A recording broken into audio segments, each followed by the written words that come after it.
Hi friends, welcome back to my YouTube channel. என்னுடைய பேர் Adam. இந்த வீடியோவில் நம்ம எதை பற்றி பார்க்க போகிறோம் அப்படின்னா, டிஎன்எஸ் அண்ட் டீட்டெயில் அந்த பர்டிகுலர் ரூம் தான் பார்க்க போகிறோம். எதுலேருந்துனா ட்ரைஆக்மேலேருந்து. என்னுடைய யூடியூப் சேனலுக்கு நீங்கள் புது வியூவராக இருந்தீங்கன்னா ப்ளீஸ் டூ சப்ஸ்கிரைப். மறக்காமல் பெல் ஐக்கானை கிளிக் பண்ணுங்கள், அப்போ தான் உங்களுக்கு இன்ஸ்டண்ட்டான நோட்டிஃபிகேஷன் வரும். So let's dive in. So tryhackme.com open பண்ணிக்கோங்க. நம்ம ஆல்ரெடி வந்து ப்ரீ செக்யூரிட்டி லேர்னிங் பாத் அப்படின்ற ஒரு பாத்தில் இருக்கிற ரூம்ஸ் எல்லாமே நம்ம வந்து முடிச்சுக்கிட்டு இருக்கோம். ஸோ வியூ பாத்தில் போய் பாருங்க. வியூ பாத்தில் நம்ம இது வரைக்கும் இன்ட்ரடக்ஷன் டு சைபர் செக்யூரிட்டி பற்றி வீடியோஸ் வந்து போட்டிருக்கோம். நெட்வொர்க் ஃபண்டமெண்டல்ஸ் பற்றி வீடியோஸ் வந்து போட்டிருக்கோம். ஸோ அது எல்லாமே எங்களுடைய யூடியூப் சேனலில் வந்து அவைலபிளாக இருக்குது. So please do watch it. இப்போ வந்து நம்ம பார்க்கக்கூடிய மாடியூல் வந்து பார்த்தீங்கன்னா, ஹவு தி வெப் ஒர்க்ஸ். ஓகேவா? நெட்வொர்க் ஃபண்டமெண்டல்ஸ் கற்றுக்கிச்சாச்சு, சைபர் செக்யூரிட்டி பற்றி தெரிஞ்சுக்கிட்டாச்சு.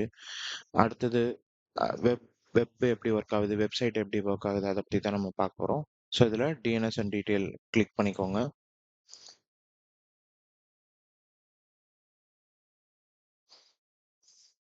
ஸோ ஃபஸ்ட்டு டிஎன்எஸ் அப்படின்னா என்ன அப்படின்னு உங்களுக்கு வந்து தெரியணும். டிஎன்எஸ்னா என்ன?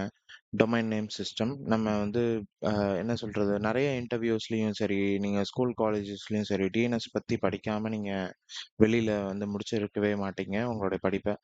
ஸோ டிஎன்எஸ் அப்படின்னா டொமைன் நேம் சிஸ்டம். ஸோ இது எதுக்கு பயன்படுது அப்படின்னா, மனுஷங்களால் நம்பர்ஸ் வந்து நம்ம ஞாபகம் வச்சுக்க முடியாது. அதனால தான் வந்து பார்த்தீங்கன்னா, லைக் நேம்ஸ் மூலயமா வந்து நம்மளால ரிமெம்பர் பண்ண முடியும். இந்த டொமைன் அப்படின்னு, for example google.com, BBC, linux.org, tryacme.com, nasa.gov அப்படின்னு இருக்கும். ஸோ எல்லா வீட்டுக்குமே வந்து பார்த்தீங்கன்னா, நம்மளோட வீட்டுக்கு யூனிக்கான அட்ரஸ் இருக்கும். அதே மாதிரி எல்லா கம்ப்யூட்டர்ஸ்க்கும் வந்து பார்த்தீங்கன்னா, இன்டர்நெட்டில் அதுக்குன்னு ஒரு அட்ரஸ் இருக்கும். அதுக்கு பேர் தான் வந்து பார்த்தீங்கன்னா ஐபி அட்ரஸ் அப்படின்னு சொல்லுவாங்க. ஸோ tryacme.comோட ஐபி அட்ரஸ் வந்து இது அப்படின்னு சொல்கிறாங்க, 102.4.26.10.229 அப்படின்னு.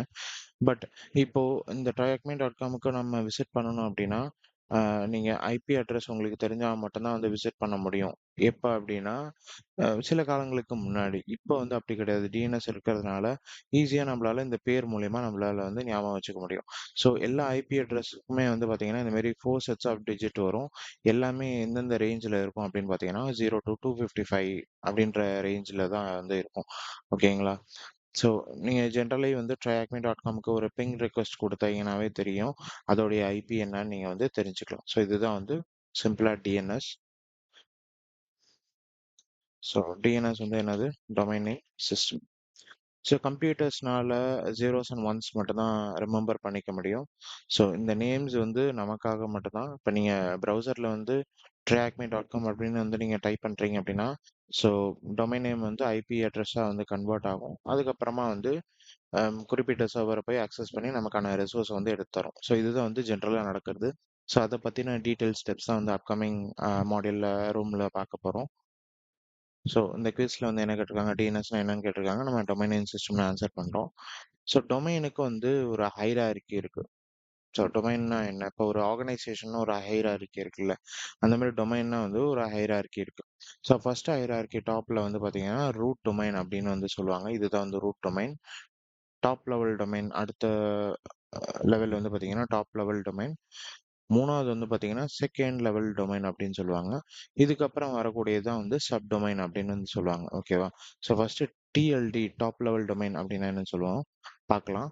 ஸோ டெக்னிக்கலாக வந்து எல்லாரும் பேசும்போது வந்து டாப் லெவல் டொமைன் யாரும் சொல்ல மாட்டாங்க, டிஎல்டி அப்படின்னு தான் சொல்லுவாங்க.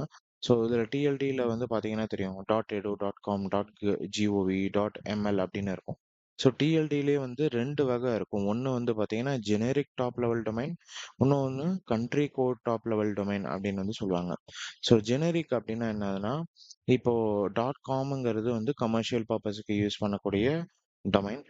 .gov வந்து கவர்மெண்ட்டுக்கு, .mlங்கிறது மிலிட்ரிக்கு, .edங்கிறது எஜுகேஷனுக்கு. இதே மாதிரி தான் வந்து country code top level domain அப்படின்னா, ஒரு கண்ட்ரிக்கான டொமைன். அப்போ ஃபார் எக்ஸாம்பிள் கனடாக்கு வந்து பார்த்தீங்கன்னா .ca அப்படின்ற வெப்சைட் வந்து முடியும். .co.uk யுனைடெட் கிங்டம்ல உள்ள வெப்சைட்ஸுக்கு வந்து இருக்கக்கூடிய சிசிடிஎல்டி, கண்ட்ரி கோட் டிஎல்டி அப்படின்னு வந்து சொல்லுவாங்க. ஓகேங்களா? இந்த மாதிரி வேற ஜெனரிக் டிஎல்டிஸும் இருக்கு. அது என்னதுன்னா .online, .club, .website, .biz. So இந்த மாதிரி நிறைய ஒரு 2000க்கு மேற்பட்ட டிஎல்டி வந்து இவங்க கொடுத்துருக்கான்னு ஒரு லிங்க்ல கொடுத்துருக்காங்க, போய் பாருங்க. ஸோ இதெல்லாம் தான் வந்து ஜெனரிக் டிஎல்டி வேற வேற வகைகள் அப்படின்னு கொடுத்துருக்காங்க, போய் பாருங்க. ஸோ நெக்ஸ்ட் வந்து second level domain. So first டிஎல்டினா என்னன்னு பார்த்தாச்சு. செகண்ட் லெவல் டொமைனுங்கிறது ஃபார் எக்ஸாம்பிள் ட்ரைஆக்மி.com அப்படிங்கிறது இந்த ட்ரைஆக்மி.comல ட்ரைஆக்மிங்கிறது தான் வந்து செகண்ட் லெவல் டொமைன் அப்படின்னு வந்து சொல்லுவாங்க. ஓகேவா? ஸோ செகண்ட் லெவல் டொமைனுக்கு மேக்ஸிமம் அந்த டொமைன் லென்த் சப்டொமைன் லென்த் வந்து எப்படி இருக்கும் அப்படின்னு பார்த்தீங்கன்னா 63ல இருக்கும். ஓகேவா? இதுவே வந்து என்ன சொல்றது, ஸோ இது நம்ம அந்த குவிஸ் பார்ட்ல பார்க்கலாம். ஓகேவா? ஸோ இதுதான் வந்து செகண்ட் லெவல் டொமைன்.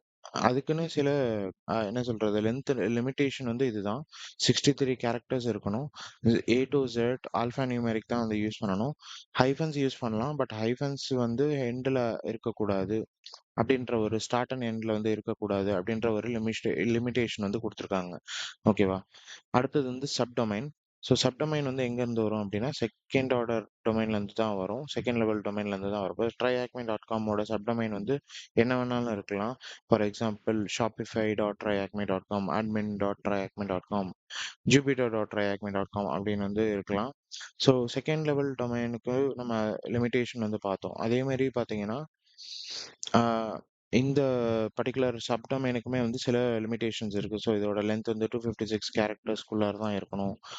மற்றபடி வேற எந்த ஒரு லிமிடேஷனும் இல்லை. சப்டொமைன்ஸ் நீங்க என்ன வேணாலும் யூஸ் பண்ணலாம், ஸ்ப்ளிட் பண்ணி யூஸ் பண்ணிக்கலாம் அப்படின்னு வந்து போட்டிருக்காங்க. ஓகேங்களா? ஸோ இப்போ நம்ம வந்து குவிஸ் பார்க்கலாம். ஐ கெஸ் நீங்க உங்களுக்கு இது அண்டர்ஸ்டாண்டபிள் ஆயிருக்கும்னு நினைக்கிறேன். ஸோ குவிஸ் பார்க்கலாம். What is the maximum length of a subdomain அப்படின்னு கேட்குறாங்க. ஸோ இது வந்து 63. So which of the following characters cannot be used in subdomain. So இதில் வந்து ஆல்ஃபா நியூமெரிக் யூஸ் பண்ணலாம், ஹைஃபன் யூஸ் பண்ணலாம், பட் அண்டர் ஸ்கோர் யூஸ் பண்ணணும்னு அவங்க சொல்லலை. ஸோ அண்டர் ஸ்கோர் போடுங்க, சப்மிட் கொடுத்து பாருங்க, கரெக்டு தான். What is the maximum length of a domain name. Domain name எவ்வளோ லென்த்தில் இருக்கலாம் அப்படின்னா 253ல இருக்கலாம். So 253. So what type of TLD is .co.uk. So நம்ம ஆல்ரெடி பார்த்தோம் .co.ukங்கிறது யுனைடெட் கிங்டமோட ccTLD, which means country code TLD. So இங்கே இருக்குல்ல சிசிடிஎல்டின்னு இருக்குல்ல, ஸோ இதை நீங்கள் காப்பி பண்ணி இங்கே பேஸ்ட் பண்ணுங்க. ஓகேவா? அடுத்து வந்து ரெக்கார்ட் டைப்ஸ் வந்து பார்க்க போகிறோம். ஸோ டிஎன்எஸ்க்குன்னு சில ரெக்கார்ட்ஸ் வந்து இருக்கு. அது எது எதுக்கு பயன்படுதுன்னு நம்ம பார்க்கலாம். ஸோ இங்கே ஏ ரெக்கார்டுன்னு இருக்குல்ல, ஏ ரெக்கார்டு வந்து எதுக்கு யூஸ் ஆகும் அப்படின்னா ஐபிவி4 அட்ரஸை ரிசால்வ் பண்ணுறதுக்காக ஏ ரெக்கார்டு வந்து பயன்படும். இதே மாதிரி 4A ரெக்கார்டு வந்து எதுக்கு யூஸ் பண்ணும் அப்படின்னா ஐபிவி6 அட்ரஸை வந்து ரிசால்வ் பண்ணுறதுக்காக யூஸ் பண்ணுவோம். ஸோ ஜென்ரலி வந்து ஐபிவி4னா இந்த மாதிரி ஐபி அட்ரஸ் இருக்கும். ஐபிவி6 அப்படின்னா இந்த மாதிரி தான் அதோட ஐபி இருக்கும். ஸோ ஒரு மேக் அட்ரஸ் எப்படி இருக்குமோ அதே மாதிரி ஃபார்மேட் மாதிரி இருக்கும். சிநேம் அப்படின்னா என்னதுன்னா கெனானிக்கல் ரெக்கார்ட் அப்படின்னு சொல்லுவாங்க. சிநேம் வந்து எதுக்கு யூஸ் பண்ணுறாங்கன்னா வேற ஒரு டொமைன் வந்து ரிசால்வ் பண்ணுறதுக்காக சிநேம் வந்து யூஸ் பண்ணப்படும். இப்போ ட்ரைஆக்மியோட ஒரு சப்டொமைன் வந்து store.tryacme.com. ஓகேவா? ஸோ இதோட கெனானிக்கல் நேம் என்ன அப்படின்னு நீங்கள் செக் பண்ணீங்க அப்படின்னா shops.shopify.com அப்படின்னு வந்து உங்களுக்கு ரிசால்வ் ஆகும். ஸோ இதுக்கு தான் வந்து சிநேம் வந்து பயன்படுது. ஸோ இது வந்து என்ன பண்ணும் அப்படின்னா இன்னொரு டிஎன்எஸ் ரெக்வஸ்ட் வந்து அனுப்பி tryacme.com ஒரு store.tryacme.com வந்து ரிசால்வ் பண்ண வைக்கும். ஸோ அதுதான் வந்து சிநேம் ரெக்கார்டு வந்து பயன்படுது. எம்எக்ஸ் ரெக்கார்ட் அப்படின்னா என்னதுன்னா எந்தெந்த சர்வர்ஸ்லாம் வந்து email related queries R email related திங்ஸ்லாம் வந்து யூஸ் பண்ணுதோ எம்எக்ஸ் ரெக்கார்டு வந்து அந்த சர்வருக்கு வந்து பயன்படும். இப்போ ட்ரையாக்மி.comோட எம்எக்ஸ் ரெக்கார்ட் லுக்அப் நீங்கள் செக் பண்ணீங்கன்னா இந்த மாதிரி வந்து உங்களுக்கு வந்து ரிசால்வ் ஆகும். ஓகேவா? ஸோ அடுத்து வந்து ஸோ இன்னொரு விஷயம் வந்து இந்த எம்எக்ஸ் ரெக்கார்டு வந்து எதுக்கு பயன்படும் அப்படின்னா ஸோ கிளைண்ட்டுக்கு வந்து இந்த சர்வர் வந்து என்ன சொல்லும் அப்படின்னா இந்த சர்வர் வந்து டவுனாக ஆயிடுச்சு அப்படின்னா நம்ம இமெயில் ரிலேட்டட் திங்ஸ்லாம் வந்து பேக்கப் பண்ணி வேற ஒரு சர்வருக்கு மாற்றிக்கலாம் அப்படின்ற இதுக்குமே வந்து எம்எக்ஸ் ரெக்கார்டு வந்து பயன்படும் அப்படின்னு சொல்கிறாங்க. டெக்ஸ்ட் ரெக்கார்டு வந்து டெக்ஸ்ட் ரெக்கார்ட்னா என்ன அப்படின்னா டெக்ஸ்ட் ரிலேட்டட் ஃபீல்ட்ஸு நம்ம ஸ்டோரேஜ் பண்ணுறது, டெக்ஸ்ட் பேஸ்ட் டேட்டா வந்து ஸ்டோர் பண்ணுறதுக்கு தான் டெக்ஸ்ட் ரெக்கார்டு வந்து பயன்படுது. மெயினாக வந்து இப்போ நீங்கள் வந்து ஒரு இமெயில் உங்களுக்கு வருதுன்னு வைங்களேன், அது வந்து ஒரு ஸ்பூஃப் இமெயில், ஒரு ஸ்பேம் இமெயில் அப்படின்னா இந்த டெக்ஸ்ட் ரெக்கார்ட் மூலயமா வந்து இந்த அத்தாரிட்டி கிட்ட இருந்து தான் வருது, list of service of authority கிட்ட இருந்து தான் வருது அப்படின்னு வந்து நீங்கள் கண்டுபிடிக்கலாம். ஸோ அந்த ஸ்பேம் அண்ட் ஸ்பூஃப்க்கு வந்து ப்ரிவென்ட் பண்ணுறதுக்காக டெக்ஸ்ட் ரெக்கார்ட் வந்து பயன்படுது. ஈவன் நிறைய இன்னொரு ரெக்கார்ட்ஸுமே இருக்குல்ல, எஸ்பிஎஃப் ரெக்கார்ட், டிமார்க் ரெக்கார்ட் இதை பற்றிலாம் இருக்குது. ஸோ அவங்க அதை பற்றி எதுவுமே சொல்லலை. சென்டர் பாலிசி ஃப்ரேம்வொர்க், அப்புறம் டிகாம் ரெக்கார்ட், அந்த மாதிரி நிறையா இருக்குது. டிமார்க், டிகாம் அந்த மாதிரிலாம். ஸோ இன்னொரு விஷயம், டெக்ஸ்ட் ரெக்கார்டு வந்து எதுக்கு பயன்படுது அப்படின்னா, ஒரு டொமைன் நேமோட ஓனர்ஷிப்பை வந்து வெரிஃபை பண்ணுறதுக்காக. பிகாஸ் நீங்கள் ஒரு தேர்ட் பார்ட்டி சர்வீஸ்க்கு வந்து போகிறீங்க அப்படின்னா, அதுக்கு சைன் அப் பண்ணுறதுக்காகவும் இந்த டெக்ஸ்ட் ரெக்கார்டு வந்து பயன்படுது அப்படிங்கிறாங்க. So what type of record would use to advise where to send email. So அது வந்து எம்எக்ஸ் ரெக்கார்டு, எம்எக்ஸ்ன்னு போட்டுக்கோங்க. So what type of record handles IPv6. So IPv6னா 4A இருந்ததுல ஏஏஏ அப்படின்னு அதை 4 தாட்டி போட்டுக்கோங்க. ஸோ இதுதான். ஸோ ஜென்ரலாக நீங்கள் இன்டர்நெட்டில் போயிட்டு டிஎன்எஸ் லுக்கப் அப்படின்னு போடுங்க. ஸோ இதில் நிறையா டூ என்ன சொல்கிறது, நிறையா வெப்சைட்ஸ் வந்து இருக்கும். இப்போ நீங்கள் ஒரு டிஎன்எஸ் லுக்கப் ஒரு வெப்சைட்டுக்கு பார்க்கணும் அப்படின்னா tryhackme.com அப்படின்னு கொடுக்குறேன். ஸோ இந்த டிஎன்எஸ் லுக்கப் நீங்கள் பண்ணி பார்த்தீங்கன்னா தெரியும் என்னென்ன ரெக்கார்ட்லாம் இருக்குது இல்லை. ஸோ அதை பற்றிலாம் உங்களுக்கு இந்த மாதிரி எடுத்து கொடுக்கும். ஸோ ஏ ரெக்கார்ட்லாம் எத்தனை இருக்குது அப்படின்னு காமிக்குது. ஸோ இதோடைய எம்எக்ஸ் ரெக்கார்ட் உங்களுக்கு பார்த்தீங்கன்னா தெரியும். இவங்க வந்து Cloudflare யூஸ் பண்ணுறாங்க, டிஎன்எஸ் ஹோஸ்டிங் சர்வரா. ஸோ இதில் இவ்வளோ தான் இருக்குது. இதோடைய டிடிஎல், டைம் டு லிவ், ஒவ்வொரு டிஎன்எஸ் ரெக்கார்டுக்கும் வந்து டிடிஎல்னு சொல்லுவாங்க, டைம் டு லிவ். ஸோ அதோட இது வந்து 5 மினிட்ஸ் அப்படின்னு வந்து கொடுத்துருக்காங்க. ஸோ இந்த மாதிரி தெளிவான இன்ஃபர்மேஷன் வரும். வேறு சில வெப்சைட்ஸுமே இருக்குது ஆன்லைனில். ஸோ இந்த மாதிரி nslookup.ioன்னு இருக்குல்ல. ஸோ இதுலேயும் நீங்கள் செக் பண்ணி பாருங்கள். ஸோ நீங்கள் எந்த டொமைனோட டிஎன்எஸ் ரெக்கார்ட்ஸ் எடுக்கணும்னு நீங்கள் செக் பண்ணுறீங்களோ அதோடைய ரெக்கார்ட்ஸ் வந்து உங்களுக்கு கிடைக்கும். ஸோ எந்த லொக்கேஷனில் இருக்குது முதற்கொண்டு வந்து இதில் நீங்கள் பார்க்கலாம். ஸோ ஏ ரெக்கார்ட்னா IPv4 நம்ம பார்த்தோம். Triple A record, sorry 4A ரெக்கார்ட்னா IPv6ன்னு பார்த்தோம். கெனானிக்கல் ரெக்கார்டு எதுவும் இல்லை. டெக்ஸ்ட் ரெக்கார்டு வந்து கொடுத்துருக்காங்க, Google ownership verification, SPF record இருக்குது, சென்டர் பாலிசி அப்படின்னு, NS record, name server record இருக்குது, MX ரெக்கார்டு இருக்குது இமெயில்ஸுக்கு, வேற SOA டேட்டாஸ் இந்த மாதிரிலாம் இருக்கு. ஓகேங்களா? ஸோ உங்களோட டிஎன்எஸ் ரெக்கார்ட்ஸ் எல்லாமே வந்து உங்களுக்கு இங்கே தெளிவாக வந்து விசிபிள் ஆகுது. ஸோ நெக்ஸ்ட் வந்து பார்த்தீங்கன்னா, மேக்கிங் எ ரெக்வெஸ்ட் அப்படின்ற ஒரு டாபிக் தான் இங்கே கொடுத்துருக்காங்க. ஜென்ரலாக நீங்கள் ப்ரௌசரை ஓப்பன் பண்ணி google.com அப்படின்னு வந்து கொடுக்குறீங்க. ஸோ அதுக்கு பின்னாடி என்ன நடக்குது தான் இவங்க வந்து தெளிவாக கொடுத்துருக்காங்க. ஸோ நம்ம இதை பற்றி ஆல்ரெடி வந்து பிளேலிஸ்ட்டில் போயிட்டு உங்களுக்கு போய் பார்த்தீங்கன்னா தெரியும். பிளேலிஸ்ட் ஆர் வீடியோஸ்லையுமே வந்து நம்ம ஃபஸ்ட்டு அப்லோட் பண்ண வீடியோஸில் வந்து நம்ம வெப்சைட் ஒன்று பண்ணியிருப்போம் இதில். ஸோ இதில் வந்து நம்ம தெளிவாக, இது வந்து ஆக்சுவலி 1 hour 20 minutes வீடியோ. வெப்பை பற்றி தெளிவாக எல்லாமே சொல்லியிருப்போம். டிஎன்எஸ்னா என்ன, குக்கீஸ்னா என்ன, HTTP ரெக்வஸ்ட் அண்ட் ரெஸ்பான்ஸ்னா என்ன அப்படின்னு இருக்கும். ஸோ இதுலேயுமே டிஎன்எஸ் பற்றி சொல்லியிருப்போம், அதையுமே போய் பாருங்கள். ஸோ நம்ம இங்கே மறுபடியும் பார்க்கலாம். இது என்னது அப்படின்னா, இப்போ இதுதான் உங்கள் கம்ப்யூட்டர். இதுலேருந்து எப்படி நீங்கள் வந்து உங்கள் லேப்டாப்லேருந்து ஒரு சிஸ்டம் வந்து google.com வந்து அக்சஸ் பண்ணுறீங்க, அதுக்கு பின்னாடி என்ன நடக்குது அதை பற்றி தான் பார்க்க போகிறோம். நிறைய இன்டர்வியூஸில் வந்து இதை கேட்டிருப்பாங்க. ஈவன் நானுமே வந்து நிறையா கேண்டிடேட்ஸ் கிட்ட கேட்டிருக்கேன் இன்டர்வியூ எடுக்கும்போது. பிகாஸ் நிறைய பேருக்கு வந்து என்னதான் பென் டெஸ்டிங் எல்லாமே தெரிஞ்சாலும் நெட்வொர்க் ஃபண்டமெண்டல்ஸில் நிறைய பேர் வீக்காக இருப்பாங்க. அதனால தான் நம்ம ப்ரீ செக்யூரிட்டி லேர்னிங் பார்த்தே வந்து மெயினாக பார்க்கறது. ஓகேவா?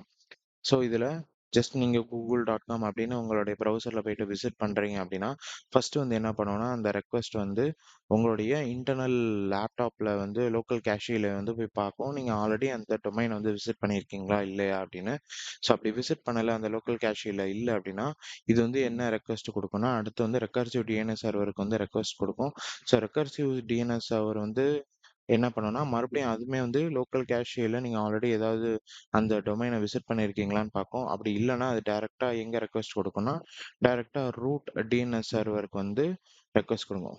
இந்த ரெக்கர்சிவ் டிஎன்எஸ் சர்வர் வந்து யார் வச்சிருப்பாங்க அப்படின்னு பார்த்தீங்கன்னா, உங்களோட ISP, இன்டர்நெட் சர்வீஸ் ப்ரொவைடர் தான் வச்சிருப்பாங்க. ஸோ நீங்கள் சர்ச் பண்ணுற எல்லா குறையுமே வந்து இந்த ரெக்கர்சிவ் டிஎன்எஸ் சர்வர் வழியாக தான் போகும். அதில் உள்ள கேஷிலேருந்துமே கூட உங்களால் சில இன்ஃபர்மேஷன், சில டொமைன்ஸ்லாம் ரிட்ரீவ் பண்ண முடியும். So back to the flow. நீங்க ரெக்வெஸ்ட் குடுத்துட்டீங்க. உங்களோட லோக்கல் கேஷியல இல்ல. 2வது வந்து ரெக்கர்சிவ் டிஎன்எஸ் சர்வர் லோக்கல் கேஷியல செக் பண்ணது இல்ல. ஸோ இதுக்கு அடுத்து எங்க போகுது அப்டின்னா, ரூட் டிஎன்எஸ் சர்வருக்கு போகுது. ஸோ ரூட் டிஎன்எஸ் சர்வர் தான் வந்து இன்டர்நெட்டோட பேக் போனுன்னே சொல்லலாம். பிகாஸ் அதோட ஜாப் என்னது அப்டின்னா, உங்களுடைய நீங்க இப்ப google.comனா அதோட டாப் லெவல் டொமைன வந்து ஃபர்ஸ்ட் எடுத்து காமிக்கும். ஸோ tryhackme.com உடைய டாப் லெவல் டொமைன்னா .com தான் வந்து அதோடைய டாப் லெவல் டொமைன். ஸோ அதுக்கப்புறம் எங்க போகும் அப்டின்னா, அந்த டிஎல்டி சர்வருக்கு வந்து போகும். ஸோ டிஎல்டி சர்வர்ல தான் வந்து அம் என்னென்ன இன்ஃபர்மேஷன் இருக்கும் அப்டின்னா, .com அப்படியா? ஓகே. இந்த tryhackme.com வந்து அதோடைய நேம் சர்வர வந்து செக் பண்ணி பார்க்கும். ஸோ அத்தாரிட்டி சர்வர் அப்படி இல்லன்னா, இத வந்து நேம் சர்வர் அப்படின்னு வந்து சொல்லுவாங்க. ஸோ இது வந்து டாப் லெவல் டொமைன்லேருந்து இந்த நேம் சர்வரில் போயிட்டு செக் பண்ணும். ஓகே. இந்த tryhackme.com வந்து எங்க ரிசால்வ் ஆகுது? ஸோ அதோடைய நேம் சர்வர்ஸ்லாம் என்ன அப்படின்னு வந்து எடுத்து பார்க்கும். ஓகே, எனக்கு இந்த டொமைன் கிடைச்சிருச்சு. இது வந்து நான் யூசருக்கு அனுப்ப போறேன் அப்படின்ட்டு இந்த அத்தாரிட்டி சர்வர் வந்து டைரக்ட்டா வந்து உங்க யூசருக்கு வந்து அனுப்பிடும். ஸோ ஒன்ஸ் நீங்க ஏதாவது ஒரு புது டொமைன் நீங்க அக்சஸ் பண்ணாலே, உங்களுடைய லோக்கல் கேஷிலயும் சரி, உங்களுடைய ரெக்கர்சிவ் டிஎன்எஸ் சர்வர்லயும் சரி, எந்த டொமைன் நேம் நீங்க விசிட் பண்ணீங்கன்னா, அதுல வந்து லாக் ஆயிடும். ஸோ அடுத்த தாட்டி நீங்க சர்ச் பண்ணும்போது, இந்த ஃபுல் ஃப்ளோ வந்து உங்களுக்கு நடக்காது. டைரக்ட்டா உங்களுக்கு ரெக்கர்சிவ் டிஎன்எஸ் சர்வர் ஆர் உங்க லோக்கல் கேஷிலே வந்து வேலை முடிஞ்சிரும். அதனால தான் உங்களுக்கு இன்ஸ்டன்டான ரெஸ்பான்ஸ் வந்து கிடைக்குது. இப்போ ஃபார் எக்ஸாம்பிள் இப்ப நான் இங்க google.comனு குடுக்குறேன்னு வைங்களேன். இது எவ்வளோ நேரம் ஆச்சு? ஒரு ஃபிராக்ஷன் செகண்ட்ஸ் அவ்வளோதான். ஃபிராக்ஷன் ஆஃப் செகண்ட்ஸ்ல உங்களுக்கு வந்துருது. ஸோ அதுதான் இந்த பர்ட்டிகுலர் ஃப்ளோ அப்படின்னு சொல்றாங்க. ஓகேவா? ஸோ இதுல சில குவிஸ்மே குடுத்துருக்காங்க. What will specify how long a DNS record should be cached for? So இது வந்து நம்ம டிடிஎல் அப்படின்னு நம்ம ஆல்ரெடி பார்த்தோம். டிடிஎல்னா டைம் டு லிவ். அதுதான் இங்க குடுத்துருக்காங்க. What type of DNS server is usually provided by ISP? So ISP வந்து யார் என்ன ப்ரொவைட் பண்ணுவாங்கன்னா, ரெக்கர்சிவ் ரெக்கர்சிவ் சர்வர் வந்து ப்ரொவைட் பண்ணுவாங்க. அடுத்தது வந்து what type of server holds all the records for a domain? So எந்த பர்ட்டிகுலர் சர்வரில் வந்து எல்லா டொமைன் எல்லா ரெக்கார்ட்ஸுமே இருக்குன்னா, இந்த authority server is nothing but the name server. So authority DNS server authority நான் காப்பி பண்ணிக்கிறேன். ஸோ இதுவுமே வந்து உங்களுக்கு முடிஞ்சிடுச்சா? அடுத்து வந்து ப்ராக்டிகல் டெமோ இவங்க குடுத்துருக்காங்க. என்ன குடுத்துருக்காங்கன்னா, சில வெப்சைட்டோட டிஎன்எஸ் கொரி இந்த ரெக்கார்ட்ல நம்ம பார்த்தோம்ல, ஏ ரெக்கார்ட்னா என்ன? 4A ரெக்கார்ட்னா என்ன? எம்எக்ஸ் ரெக்கார்ட்னா என்ன? அப்படின்னு. ஸோ அவங்க குடுத்துருக்க டாஸ்க்ல வந்து ஒவ்வொரு ரெக்கார்டையும் நம்ம வந்து query பண்ணி பார்க்க போறோம். அதுக்கு நீங்க வியூ சைட்டுன்னு குடுங்க. வியூ சைட்டுன்னு குடுத்துட்டு ஃபர்ஸ்ட் என்ன குடுத்துருக்காங்கன்னா, what is the C name or canonical name of shop.website.com அப்படின்னு இருக்கு. ஸோ இதுல போயிட்டு சி நேம் சூஸ் பண்ணிக்கோங்க. ஸோ ஜென்ரலா நீங்க வந்து உங்களோட விண்டோஸ் சிஸ்டம் ஆர் லினக்ஸ் சிஸ்டம்ல இருந்து இந்த மாதிரி டிஎன்எஸ் ரெக்கார்ட்லாம் query பண்ணணும்னு நினைக்கிறீங்கன்னா என்எஸ் லுக்கப் யூஸ் பண்ணலாம். அப்படி இல்லையா நீங்க இந்த இன்டர்நெட்ல காமிச்சேன்ல என்எஸ் லுக்கப் .io அப்படின்ற ஒரு வெப்சைட் இருக்குல்ல, அதுவுமே நீங்க வந்து பயன்படுத்தலாம். ஸோ இது வந்து shop.website.comனு இருக்கு. இதுல சப்டொமைன் வந்து ஷாப் அப்படின்னு கொடுத்துக்கிறேன். சென்ட் டிஎன்எஸ் ரெக்வஸ்ட்ன்னு கொடுங்க. இது கொடுத்தோன்னே இதோட கெனானிக்கல் நேம் என்ன வருது? shop.shopify.comனு வருது. அதை இங்க பேஸ்ட் பண்ணுங்க. நெக்ஸ்ட் வந்து what is a text record of a website dot DHM அப்படின்னு வந்து கேட்குறாங்க. ஸோ விச் மீன்ஸ் இதுல வந்து டெக்ஸ்ட் ரெக்கார்ட்னு சூஸ் பண்ணிக்கோங்க. இதுல வந்து சென்ட் டிஎன்எஸ் ரெக்வஸ்ட்னு கொடுங்க. பிகாஸ் நான் டெக்ஸ்ட்னு கொடுத்துட்டோன்னே வந்து அது ஆட்டோமேட்டிக்கா வெப்சைட் டாட் டிஹெச்எம் எடுத்துக்கிச்சு இங்க. இது வந்து நம்ம சப்டொமைன் இருந்தால் மட்டும்தான் இங்கே சப்டொமைன் கொடுக்கணும். ஸோ சென்ட் டிஎன்எஸ்னு கொடுங்க. உங்களுக்கு ஒரு ஃபிளாக் கிடைக்கும். இதுவுமே நீங்கள் காப்பி பண்ணி இங்கே கொடுத்துருங்க. ஸோ நெக்ஸ்ட் வந்து what is the numerical priority value of MX record? So MX record வந்து எதுக்கு பயன்படும்னா மெயிலுக்கு பயன்படும். மெயில் ஹேண்டில் பண்ணுற சர்வீஸ்க்கு பயன்படும். ஸோ எம்எக்ஸ் ரெக்கார்டு கொடுத்துக்கோங்க. எம்எக்ஸ் ரெக்கார்ட்னு கொடுத்தோன்னே அதோடைய நியூமெரிக்கல் வேல்யூ வந்து 30 அப்படின்னு இருக்கு. இங்கே 30 நீங்கள் கொடுத்து சப்மிட் பண்ணி பாருங்க. அடுத்து வந்து what is IP address of A record? So IP address of A ரெக்கார்ட்னாமே வந்து IPv4 தான். ஸோ இதில் வந்து www.thm கொடுத்துருக்காங்க. இதில் ஏ ரெக்கார்ட்னு சூஸ் பண்ணி சென்ட் ரெக்வஸ்ட் கொடுங்க. ஸோ இதுதான் வந்து அதோடைய IPv4 அட்ரஸ் 10.10.10.10 அப்படின்னு. ஓகேவா? ஸோ இதுதான் வந்து டிஎன்எஸ் உடைய டீட்டெயில்ட் ரூம். ஐ ஹோப் இந்த வீடியோ உங்களுக்கு பிடிச்சிருக்கும்னு நினைக்கிறேன். நெக்ஸ்ட் ரூம் வந்து ஹெச்டிடிபி இன் டீட்டெயில். நம்ம அடுத்த வீடியோவில் சந்திக்கலாம். Please do stay tune and watch and support. ஏதாவது குறை நிறைகள் இருந்தால் please do comment guys. Thanks guys.